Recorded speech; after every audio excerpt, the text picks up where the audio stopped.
Hello friends, क्या heart की दी जाने वाली दवाओं से वज़न कम होता है या वज़न बढ़ता है? ये काफ़ी लोगों को समस्या होती है कि जब हार्ट की हम दवाइयाँ चालू करते हैं, तो कुछ लोगों का वज़न बढ़ने लगता है, कुछ लोगों का वज़न कम होने लगता है। कई बार ये उनके डाइट से रिलेटेड भी होता है क्योंकि हार्ट पेशेंट्स को हम डाइट चेंज करवाते हैं, उनको एक्सरसाइज़ करवाते हैं, अब एक्सरसाइज़ करेंगे तो वज़न कम होगा। डाइट को आप चेंज करेंगे और तेली वाला खाना कम करेंगे, बॉयल वाला खाना ज़्यादा खाएँगे तो उससे भी वज़न कम होगा। तो ज़रूरी नहीं है कि किसी व्यक्ति का अगर वज़न कम हो रहा है, तो वो दवाइयों की वजह से ही हो रहा है। लेकिन फिर भी इस लिस्ट को जानना और समझना ज़रूरी है, क्योंकि ये भी एक इम्पॉर्टेंट वेरिएबल या फैक्टर हो सकता है। यदि किसी व्यक्ति का वज़न बहुत ज़्यादा कम हो रहा है और डाइट और एक्सरसाइज को मैनेज करके भी नहीं मैनेज हो रहा है, तो दवाइयों को बंद या चेंज करना पड़ सकता है। इसलिए इस लिस्ट को जानना, समझना ज़रूरी है। कौन-कौन सी दवाइयों से वज़न बढ़ता है और कौन-कौन सी दवाइयों से वज़न कम होता है। टॉपिक पर जाने से पहले जो लोग हमारे चैनल पर नए हैं, उन्हें रिक्वेस्ट करूँगा कि चैनल को सब्सक्राइब करें, वीडियोस को लाइक और शेयर। पहले बात करेंगे कौन-कौन सी दवाइयों से वज़न बढ़ता है। बीटा ब्लॉकर्स जैसे कि मेटोप्रोलॉल और प्रोपेनोलॉल से वज़न बढ़ता है। इससे कुछ लोगों को वज़न बढ़ने का साइड इफेक्ट होता है, हर एक व्यक्ति को बढ़ेगा ऐसा नहीं है। 100 में से 1000 में से एक आध व्यक्ति को हो सकता है। तो यदि आपको ये दवाइयाँ चल रही है और वज़न बढ़ रहा है, तो आपको डिस्कस करना आवश्यक है। इसके अलावा कैल्शियम चैनल ब्लॉकर्स यानी कि वेरापामिल और एम्लोडिपिन से कुछ लोगों को वज़न बढ़ सकता है। यदि आपको ब्लड प्रेशर के लिए दवाई दी जा रही है और आपका वज़न बढ़ रहा है, तो आपके डॉक्टर के साथ आप डिस्कस कर सकते हैं। एंटी डिप्रेसेंट मेडिसिन जैसे कि एमिट्रिप्टिलिन, जो कई बार न्यूरोपैथिक पेन के लिए दी जाती है, कई बार हार्ट पेन या अलग अलग तरह के मस्कुलर पेन्स के लिए दी जाती है। ये दवाई से भी लोगों को वज़न बढ़ सकता है। तो अगर वज़न बढ़ रहा है और ये दवा आपको चल रही है, तो आपके डॉक्टर के साथ डिस्कस करिए।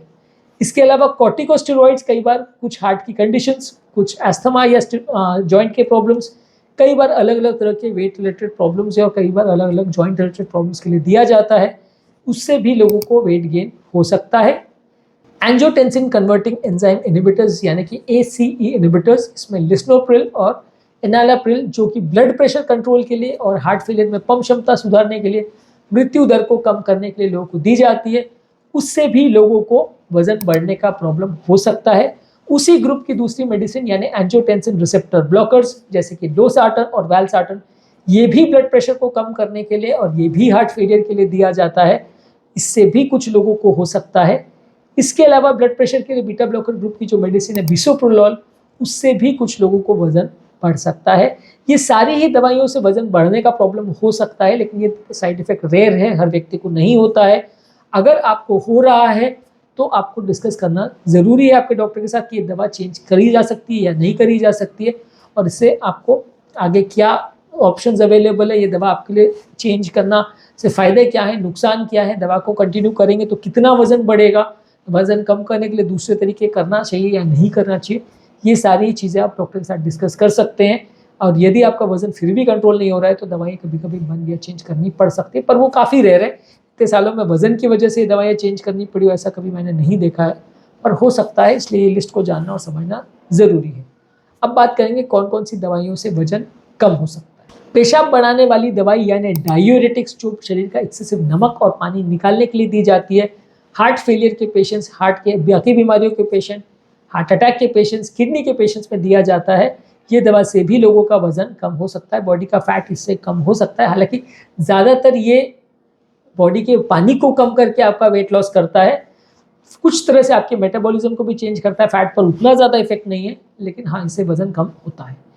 इसके अलावा कुछ एंटी अरिथमिक मेडिसिन जो कि रिदम कंट्रोल के लिए दी जाती है, जैसे कि अम्योडरोन, इससे लोगों को साइड इफेक्ट में वेट लॉस हो सकता है। अम्योडरोन ज़्यादातर रिदम रिलेटेड प्रॉब्लम्स और हार्ट फेलियर में मृत्यु दर को कम करने के लिए दिया जाता है। ये दवा से भी लोगों को वज़न कम हो सकता है। हार्ट फेलियर के लिए ही दी जाने वाली SGLT2 इनहिबिटर्स यानी कि एक एंटी डायबिटिक मेडिसिन है जो हार्ट फेलियर के लिए इवन नॉन डायबिटिक्स को भी दी जाती है। ये दवा का काम करने का तरीका ये है कि शरीर का एक्सेसिव शुगर जो है वो यूरिन में निकालती है, और जब ये यूरिन में शुगर जाता है तो वज़न कम हो सकता है। ज़्यादातर लोग को 4-5 किलो तक का वज़न लॉस इससे हो सकता है। तो जिनको ऑब्वियसली वज़न ज़्यादा है उनके लिए तो फ़ायदेमंद है। वज़न अगर ऑलरेडी कम है तो उनको थोड़ा नुकसानदायक हो सकता है। यदि बहुत ज़्यादा कम हो रहा है तो फिर आप उसको चेंज करवा सकते हो। उसी तरह अगर किसी व्यक्ति को डायबिटीज़ है और साथ में हार्ट का इशू है, उसको मेटफॉर्मिन दी जा रही है, तो मेटफॉर्मिन दवा से भी थोड़ा वज़न आपका लॉस हो सकता है। डायबिटिक के लिए दी जाने वाली वैसे तो दवा है, लेकिन किसी किसी पेशेंट्स को इसके साइड इफ़ेक्ट से वजन कम हो सकता है। अगर आपका वजन ज़्यादा कम हो रहा है तो इसको आपके डॉक्टर के साथ डिस्कस करना चाहिए। इसके अलावा डिजॉक्सिन जो कि सीवियर हार्ट फेलियर के लिए दी जाती है, आजकल कम केसेस में यूज होती है। एट्रियल फिब्रिलेशन और हार्ट फेलियर के पेशेंट्स में हृदय गति को कम करने के लिए दी जाती है। उसके साइड इफेक्ट से भी किसी किसी का वजन कम हो सकता है। नाइट्रेट्स यानी कि हृदय की नलियों को डायलेट करने वाली दवाई जो हृदय के दर्द यानी अंजाइना के लिए दी जाती है, वो जबान के नीचे रखने वाली गोली जो सडनली हार्ट अटैक में कई लोग लेते हैं दर्द को कम करने के लिए, वो दवा को भी लंबे समय तक अगर लिया जाए तो वो आपके वजन को कम कर सकती है। यानी नाइट्रेट्स या नाइट्रोग्लिसरीन भी वजन कम करती है। इवाब्रेडिन जो कि हृदय की गति को कम करने के लिए दी जाने वाली दवा है, ये दवा से भी लंबे समय में लेने से वजन कम हो सकता है। ये दवा हृदय की गति को कम करने के लिए प्लस आपके ओवरऑल हार्ट फेलियर के लिए या हार्ट अटैक के मैनेजमेंट के लिए दी जाती है। जिन लोगों को भी हृदय गति ज़्यादा है उनको दी जाती है। ये दवा से भी वजन कम हो सकता है।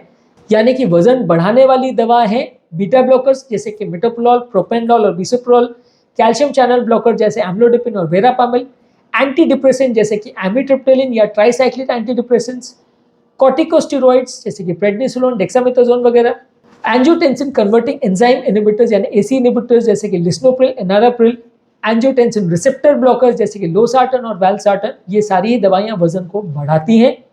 इसके अलावा वजन कम करने वाली दवाइयां हैं डायूरेटिक्स जो कि पानी को कम करती है, अमियोडोरॉन, SGLT2 इनहिबिटर्स यानी कि डेपाग्लिफ्लोजिन और केनाग्लिफ्लोजिन, मेटफॉर्मिन, डिजॉक्सिन, नाइट्रेट्स, इवाब्रेडिन, ये वो मेडिसिन है जो वजन को कम करती हैं।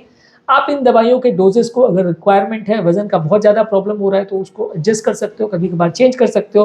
कई बार दो ऐसी दवाइयाँ जिससे एक से वजन कम होता है एक से कम बढ़ता है, उन दोनों को मिक्स कर सकते हो ताकि ओवरऑल इफेक्ट न्यूट्रल हो जाए। पर लेकिन मान के चलिए कि ज़्यादातर किसी का वजन बढ़ रहा है या कम हो रहा है तो वो डाइट से ही उसका ज़्यादा लेना देना है। दवाइयों से उतना ज़्यादा फर्क नहीं पड़ेगा और दवाइयों से हर एक व्यक्ति को फर्क नहीं पड़ेगा। 100 में से एकाध व्यक्ति, 2 व्यक्ति का वजन में सिग्निफिकेंट चेंजेस देखने को मिल सकते हैं। यदि वो बाकी किसी और कारण से नहीं हो रहा है और यदि दवाओं के डोजेस में चेंज करने की आवश्यकता है तो उसे कर सकते हैं। ये लिस्ट को जानना और समझना इसलिए ज़रूरी है क्योंकि कई लोग का वजन रिलेटेड प्रॉब्लम बहुत ज़्यादा हो जाता है, वो परेशान होते हैं कि मेरा वजन बहुत बढ़ रहा है, मेरा वजन बहुत कम हो रहा है। तो ये लिस्ट को डॉक्टर्स को भी जानना ज़रूरी है, पेशेंट्स को भी जानना ज़रूरी है ताकि वो अपने आपस में डिस्कस कर सके, डॉक्टर्स भी डिस्कस कर सके, पेशेंट भी डिस्कस कर सके। और यदि वजन रिलेटेड प्रॉब्लम बहुत ज़्यादा हो रहा है तो दवाओं को एडजस्ट करके उसे मैनेज कर सके। उम्मीद करूँगा कि आज के टॉपिक में कुछ नई बातें जानने को मिली होगी। जो लोग हमारे चैनल पर नए हैं मैं रिक्वेस्ट करूँगा कि चैनल को सब्सक्राइब करें, वीडियोज़ को लाइक और शेयर करें ताकि ज़्यादा से ज़्यादा लोगों का इस कंटेंट से फ़ायदा हो सके।